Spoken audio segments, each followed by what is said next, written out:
संविधान हूं। सभी भारतीय मेरे लिए समान हैं और क्यों ना हो, मेरी प्रस्तावना ही हम भारत के लोग से शुरू होती है। मुझे तराशने में पुरुषों महिलाओं का बराबर योगदान है।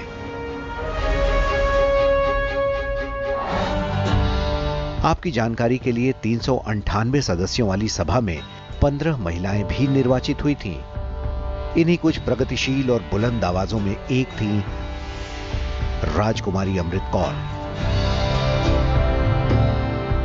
यूं तो आजाद भारत के सामने कई चुनौतियां थीं, मसलन नागरिकों से जुड़े स्वास्थ्य की। भारत में स्वास्थ्य क्षेत्र में हुए कई बड़े सुधारों से राजकुमारी अमृत कौर का नाम जुड़ा है।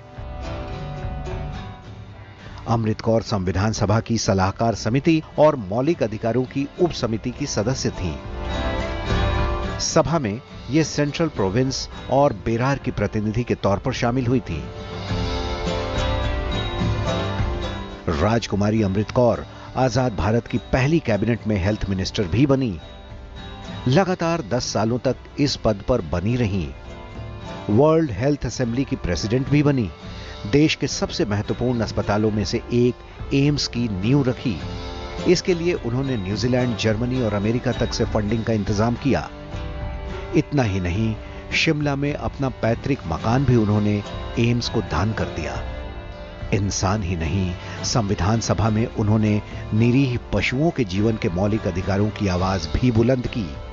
गायों के जीवन की रक्षा को लेकर तो उन्होंने यहां तक कहा कि इस मसले को नीति निर्देशक तत्वों के बजाय मौलिक अधिकारों में शामिल किया जाए। ऐसी ही थी संवेदना और करुणा से भरी राजकुमारी अमृत कौर।